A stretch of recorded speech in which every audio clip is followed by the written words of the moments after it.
Hai, Assalamualaikum dan salam hormat. Okey, jelas tak suara saya? Okey, so video kali ni saya ingin berkongsi sedikit kepada anda. Benda basic iaitu macam ni kita nak buat jualan yang profitable ataupun yang konsisten ataupun nak menghasilkan jualan yang double daripada sekarang. Okey, macam ni anda nak hasilkan jualan yang konsisten. Okay. Jika diberi masa selama 60 hari kan, ataupun 2 bulan ni, apakah step-step yang anda nak buat untuk menghasilkan jualan yang konsisten ke, yang lebih tinggi daripada sekarang. Okay. So biasanya kalau saya tanya soalan ni kepada orang yang nak belajar bisnes ataupun yang dah buat bisnes online, mereka akan jawab, ada yang akan jawab kena run Facebook Ads dengan lebih tinggi kos. Okey, nak kena naikkan kos iklan lah. Ada yang jawab nak kena buat konten hari-hari lah, nak buat konten yang lebih berkualiti. Tak salah, betul. Ada yang kata nak kena viral, ada yang kata nak saya akan bayar influencer. Kan. Jawapan tu semua saya tak kata salah, tak kata betul. Cuma dia kurang tepat dan dia kurang spesifik. Okey.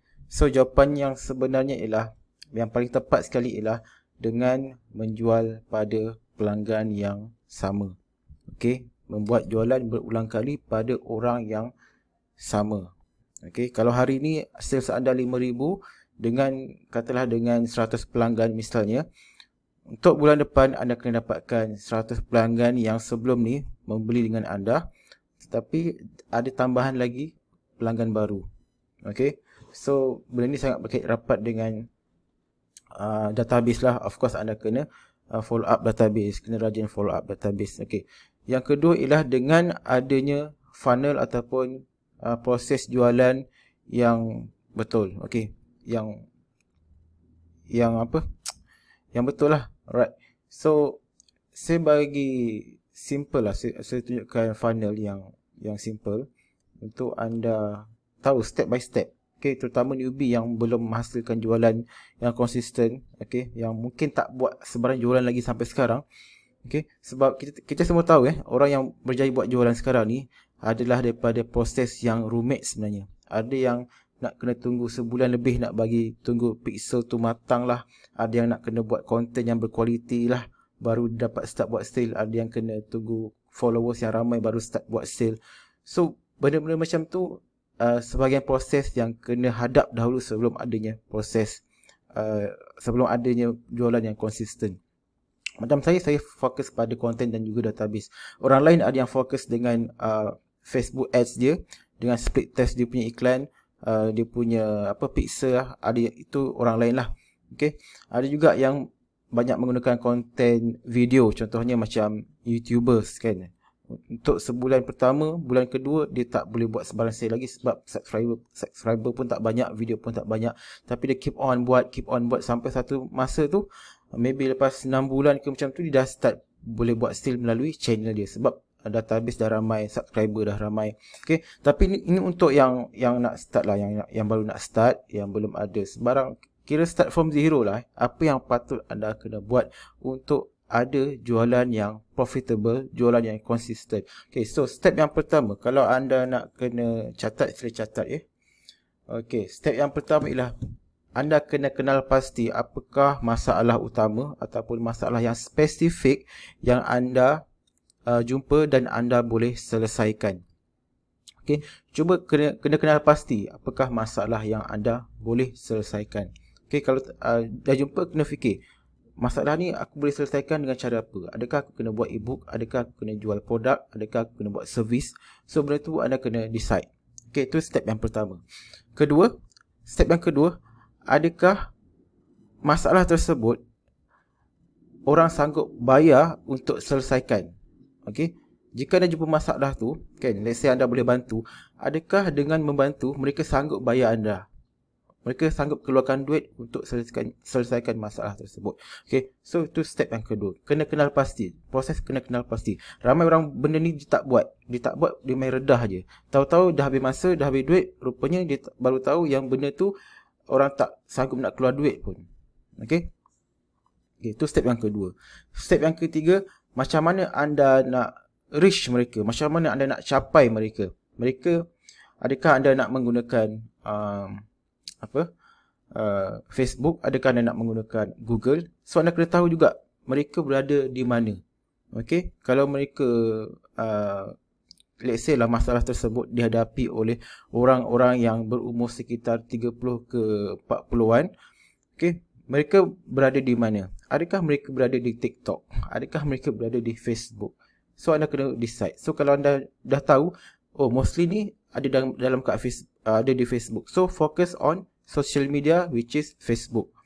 Okay, itu step yang ketiga. Okay, step yang keempat ialah cuba kenal pasti pula berapa ramai market tersebut, berapa ramai audience yang anda boleh capai. Kalau anda gunakan Facebook Ads kan, let's say lepas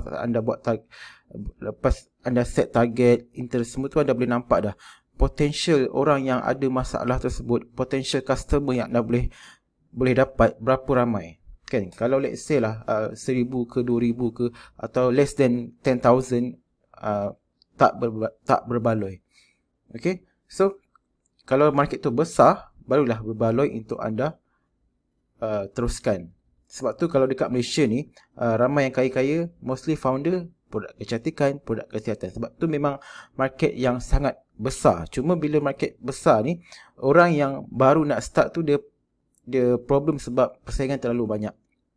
So cuba cari market yang selain daripada kecantikan dan kesihatan tu, tapi anda cari yang masih lagi permintaan tinggi. Kalau nak masuk niche market kesihatan ataupun kecantikan, anda kena pecah lagi yang spesifik. Contoh macam kalau kesihatan ni, janganlah pilih yang ada masalah sakit jantung ke, masalah berat badan ke. Itu memang dah terlalu besar market dia kan.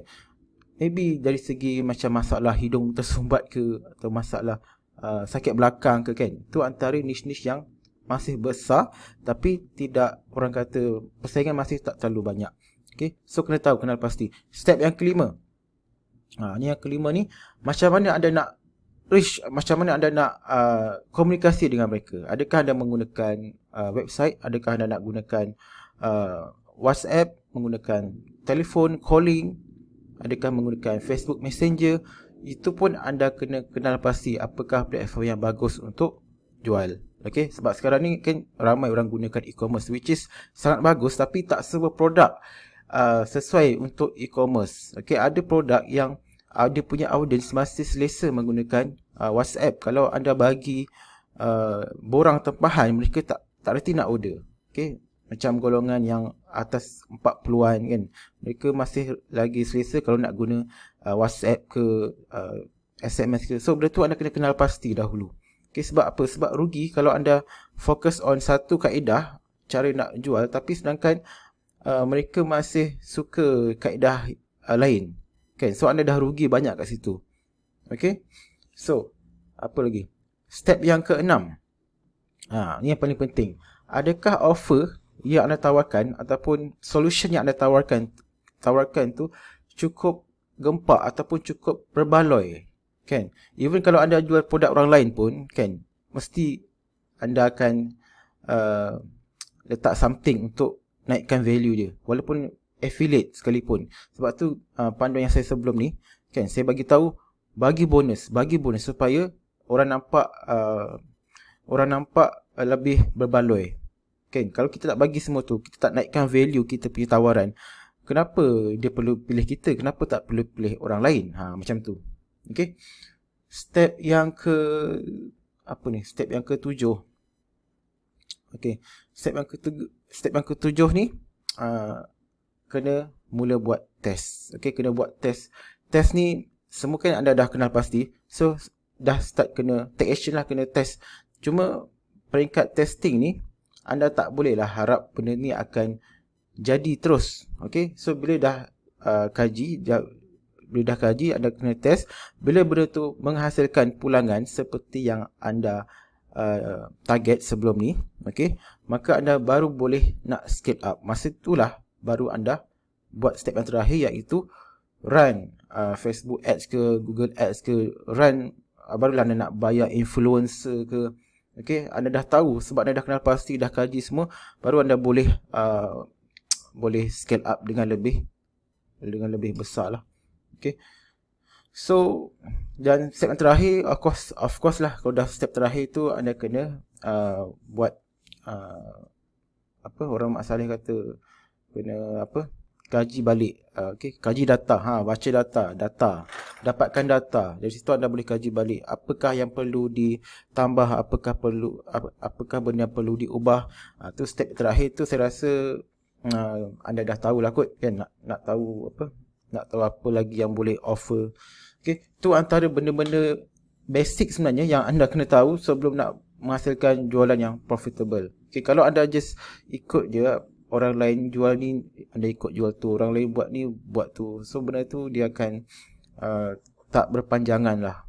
Okay, so itu je kot video ni, dah 11 minit.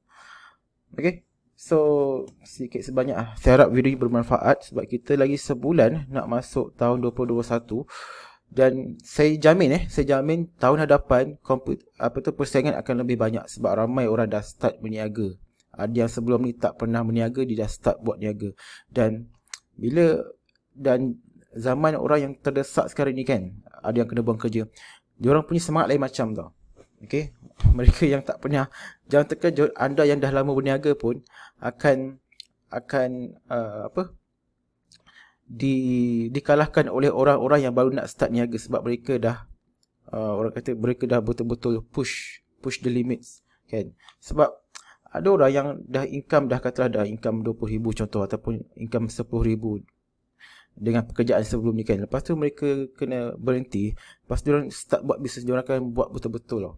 So mereka yang baru nak start ni pun boleh jadi boleh akan pergi lebih jauh berbanding mereka yang dah lama start tapi buat biasa-biasa. Okay, so itu je lah kot, just nak kongsi benda basic yang saya rasa ramai sebenarnya yang terlepas pandang. Okay, so itu saja nasihat saya, just teruskan apa yang anda buat sekarang ni, cuma tambah baik. Okay, walaupun benda tu masih, katalah apa yang anda buat sekarang ni masih ada yang tak berkesan ke, ataupun masih tak menghasilkan jualan yang anda inginkan, teruskan, tambah baik, jangan stop, never stop. Kalau anda stop, maksudnya anda dah gagal. Okay, selagi anda tak stop, maksudnya anda masih lagi berusaha. Okay, sebab usaha yang keras tidak akan mengkhianati hasil. Itu je lah kot. Okay, Assalamualaikum. Kita jumpa lagi. Bye-bye.